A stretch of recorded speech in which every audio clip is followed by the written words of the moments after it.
आप हमारा गौरव, हमारा अभिमान है।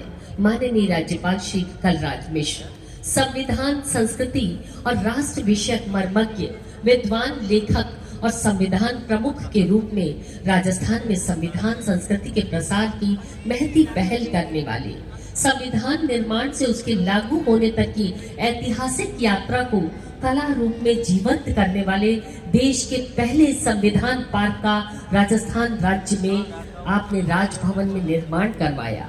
आपका छोटा सा परिचय हम दे रहे हैं। 2014 से 17 तक भारत सरकार के आप सूक्ष्म, लघु और उद्यम मंत्री रहे, मध्यम उद्यम मंत्री रहे।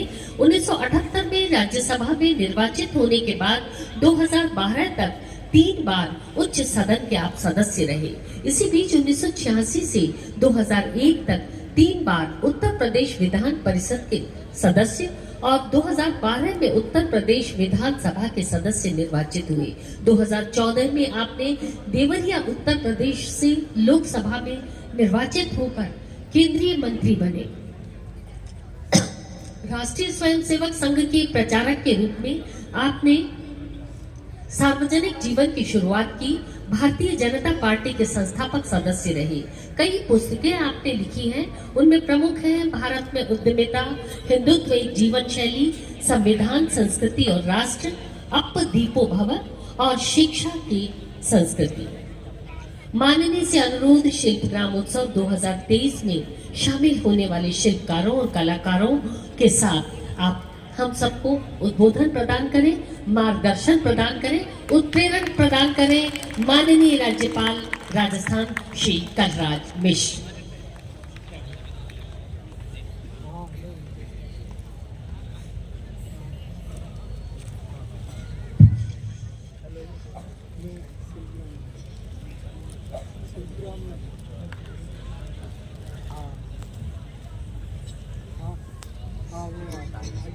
इस उद्घाटन समारोह में उपस्थित महापौर उदयपुर श्री गोविंद सिंह टोंक जी, संस्थान की निदेशक श्रीमती किरण सोनी गुप्ता जी, कोमल कोठारी पुरस्कार से सम्मानित होने वाले डॉक्टर जयंत सिंह चंदुआ जडेजा तथा डॉक्टर राजेश व्यास जी, जिला प्रशासन उदयपुर के अधिकारीगण, देश के विभिन्न क्षेत्रों से आए सभी कलाकार एवं शिल्पकार बंधुओं, सभी पर्यटक मित्रों, अन्य गणमान्य जन, माताओं बहनों, पत्रकार मित्रों तथा छायाकार बंधुओं, देश के विभिन्न राज्यों से यहाँ उपस्थित हुए कलाकारों, शिल्पकारों और पर्यटकों का राजस्थान की इस पावन धरा पर अभिनंदन है, वंदन है। राजस्थान आन बान और शान की गौरव गाथाओं को अपने में सहेजे हुए अद्भुत धरा है। महाराणा प्रताप की वीरता, पन्नाधाय के बलिदान, मीरा की भक्ति से जुड़ी यह धरती, दूर तक फैले रेगिस्तान, किले, महलों और मंदिरों के स्थापत्य, झीलों, कुओं, बावड़ियों की अनूठी सुंदरता लिए है। घोरों की इस धरती के संबंध में सुप्रसिद्ध कवि कन्हैयालाल सेठिया ने ठीक ही लिखा है।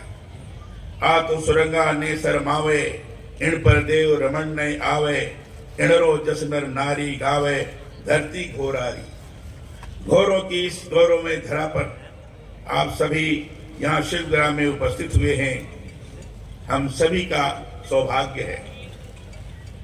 मैं पलक पावने बिछाए पधारो हमारे देश की संस्कृति के आलोक में, हृदय के अंतरतम भाव से आपका यहाँ स्वागत करता हूं। शिल्पग्राम कोई एक स्थान पर नहीं है, बल्कि कलाओं का शानदार आंगन है। पश्चिम क्षेत्र सांस्कृतिक केंद्र के माध्यम से इस आंगन में कलाओं के जो पुष्प निरंतर खिलते हैं, उससे झीलों की नगरी उदयपुर निरंतर महकती है। यह लोक से जुड़ी सुगंध है। शिल्पग्राम की सुगंध में मिट्टी की सौंधी महक समाई हुई है। इसलिए यह शिल्पग्राम भारतीय तीज त्योहारों की उत्सव धर्मता से हम सबको एक डोर में बांधता है। आप सभी विभिन्न प्रदेशों से यहाँ आए हैं। अपनी अपनी कलाओं का जो प्रदर्शन आप यहाँ करते हैं, उसी से शिल्पग्राम जनमानस को रस सिक्त करता है। शिल्पग्राम का यह उत्सव इसलिए भी बहुत महत्वपूर्ण है कि इसके जरिए विविधता में एकता की हमारी भारतीय संस्कृति का एक साथ मेल होता है। इसलिए भी यह महत्वपूर्ण है कि इसके जरिए देश भर के शिल्पकार एक दूसरे के निकट आते हैं, उनकी संस्कृतियों, भाषा और खान पान का मेल होता है। यही एक भारत श्रेष्ठ भारत की जीवंतता है। शिल्पग्राम का यह उत्सव महज सांस्कृतिक आयोजन नहीं है, यह लोकोत्सव है, माने लोगों का अपना उत्सव। देश भर से इस उत्सव में यहाँ लोक कलाकारों का संगम हुआ है, शिल्पकारों की संगत हुई है और विभिन्न कला विधाओं के जानकारों का मेला यहाँ लगा है। भारत की अनूठी भिन्नता में एकता की यही संस्कृति है।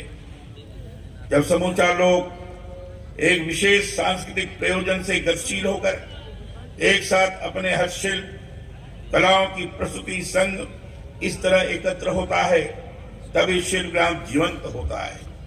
यही लोक का आलोक है। सनातन भारत की यही वास्तविक संस्कृति है, जिसमें भाषा भेद, धर्म और जाति भेद मिट जाती है, जहां व्यक्ति व्यक्ति नहीं रहता बल्कि कलाकार के रूप में एकत्र होता है। उसकी एकता बाहर और भीतर दोनों तरफ से होती है। मैं मानता हूं कि जब एक ही भावना और एक ही लक्ष्य से प्रेरित होकर सांस्कृतिक कर्म के लिए एक स्थान पर इस तरह से हम सभी एकत्र होते हैं, तभी इस तरह की उत्सव धर्मता का विकास होता है। हमारी जाति या राष्ट्रीय एकता का इतिहास इस तरह के लोकोत्सव से ही प्रत्यक्ष जुड़ा रहा है। इसी कड़ी में यह शिल्पग्राम उत्सव हमें भीतर और बाहर से संपन्न कर नई दृष्टि देने वाला है। मैं पश्चिम क्षेत्र सांस्कृतिक केंद्र उदयपुर और यहाँ के ऊर्जावान निदेशक श्रीमती किरण सोनी गुप्ता को इस शानदार आयोजन के लिए बधाई देता हूँ, स्वागत करता हूँ। यहाँ इस शिल्पग्राम महोत्सव में भारत की प्राचीन लोक कलाओं, व्यंजनों एवं हस्तशिल्प को जीवंत बनाए रखने का कार्य हो रहा है। राजस्थान तो उत्सवों की ही धरा है। यहाँ की मिट्टी के कण कण में लोक कलाओं, संस्कृति एवं परंपराओं की खुशबू आती है। यहाँ का लोक नृत्य, चित्र शैलियां, संगीत, मनमोहक वेशभूषा, खान पान अपने आप में विशिष्ट है। लोक संस्कृति में ही जीवन की ऐसी सुगंध समाई होती है। इस दृष्टि से भी यह शिल्पग्राम उत्सव बहुत महत्वपूर्ण है। भारत की ये जो संस्कृति है वही समृद्ध ज्ञान परंपरा को आगे बढ़ाती है। संस्कृत कोई वस्तु नहीं है, जीवन जीने का ढंग है। संस्कृत माने संस्कारित, माने परिष्कृत, यही हमारे जीवन का आधार है। आइए हम सभी हमारी लोक संस्कृति के आलोक में हमारे सांस्कृतिक मूल्यों एवं विरासत को सहेजें, इसके संरक्षण में प्रत्यक्ष भागीदारी निभाएं। शिल्पग्राम महोत्सव इसी संकल्प की परिणति है। मैं समझता हूं कि इससे हम अपनी लोक संस्कृति से निरंतर जुड़े रहते हैं। राजस्थान तो 7 वार 9 त्योहार वाला प्रदेश है, माने 7 दिनों में यहाँ 9 त्योहार होते हैं। ऐसे प्रदेश में शिल्पग्राम जैसे आयोजन लोगों में नव उमंग और उत्साह जगाने वाले हैं। मुझे बताया गया है कि पश्चिम क्षेत्र सांस्कृतिक केंद्र द्वारा इस वर्ष आजादी के अमृत महोत्सव के अंतर्गत हर घर तिरंगा, बीकानेर में राष्ट्रीय संस्कृत महोत्सव, गुरु शिष्य परंपरा, कथक, मुकाभिनय, कार्यशाला, नाट्य उत्सव आदि कार्यक्रमों का बड़ी संख्या में आयोजन किया गया। अंतर्राष्ट्रीय कैलीग्राफी शिविर, कैलीग्राफी कार्यशाला का आयोजन भी आपने किया है। यह बहुत महत्वपूर्ण है। यह जानना सुखद है कि शिल्पग्राम उत्सव में 400 शिल्पकार तथा 700 लोक कलाकार भाग ले रहे हैं। एक साथ इतने कलाकारों की उपस्थिति से ही यह स्थान एक विशेष उत्सव का आकार ले रहा है। इस उत्सव में प्रतिदिन आयोजित होने वाले कार्यक्रम लोक संस्कृति के विभिन्न आयामों से रूबरू कराने वाले हैं। यहाँ मांडरा एवं मेहंदी कला प्रतियोगिता, महिलाओं के लिए फड़ महिला कला शिविर तथा रेखा चित्रकला कार्यशाला के जो आयोजन हो रहे हैं वे महत्वपूर्ण हैं। मैं इसके लिए पश्चिम क्षेत्र कला केंद्र को बधाई देता हूँ। शिल्पग्राम परिसर अपने आप में एक अनूठा परिसर है। मैं चाहता हूँ कि इसका मूल सौंदर्य और लोक में रची बसी खुशबू को हम सब बनाए रखें। शिल्पग्राम के मुख्य द्वार, दर्पण द्वार, शिल्पग्राम की झोपड़ियों की दीवारों को आकर्षक मांडलों से जिस तरह से सजाया गया है उसमें लोक का सौंदर्य ही झिलमिला रहा है। मुझे इस बात की भी बड़ी प्रसन्नता है कि आज शिल्पग्राम उत्सव के उद्घाटन अवसर पर हम गुजरात और राजस्थान की दो विभूतियों को पद्म भूषण डॉक्टर कोमल कोठारी स्मृति लाइफ टाइम अचीवमेंट लोक कला पुरस्कार से सम्मानित करने जा रहे हैं।